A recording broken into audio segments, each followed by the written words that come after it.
சிவகாசி அருகே 22 டன் பட்டாசு ரசாயனம் பறிமுதல் செய்யப்பட்டிருக்கிறது. கூடுதல் விவரங்களை வழங்குவதற்காக செய்தியாளர் குமார் இணைகிறார். குமார், எந்த இடத்திலிருந்து இந்த 22 டன் பட்டாசு ரசாயனம் பறிமுதல் செய்யப்பட்டிருக்கு? யாருக்கு சொந்தமான குடோன் அது? சிவகாசி காமாக் ரோடு அந்த பகுதியைச் சேர்ந்தவர் மகேந்திரன், இவரது மகன் பிரவீன்குமார்.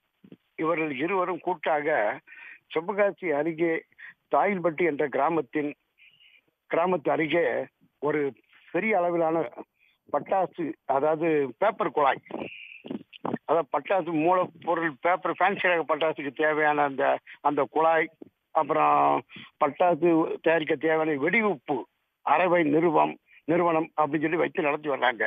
இங்க கிட்டத்தட்ட ஒரு 150க்கும் மேற்பட்ட தொழிலாளர் வேலை பார்க்குறாங்க. தொழிலாளர்கள் அந்த பட்டாசு மூலப்பொருள் அரவை நிலையத்துல இவங்க என்ன பண்றாங்கன்னா, உச்ச நீதிமன்றத்தால் தடை செய்யப்பட்ட பேரியம் நைட்ரேட், அதாவது பச்சை உப்பு என்ற மூளை, கிட்டத்தட்ட ஒரு 455 மூளை, அது 22 டன் மொத்தம்.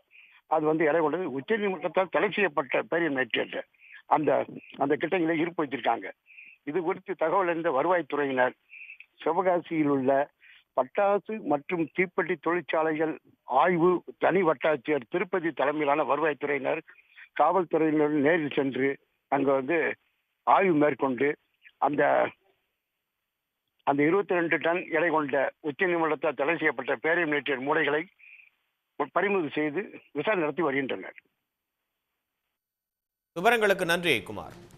உடனுக்குடன் செய்திகளை தெரிந்து கொள்ள சன் நியூஸ் பெல் ஐகானை கிளிக் பண்ணுங்க.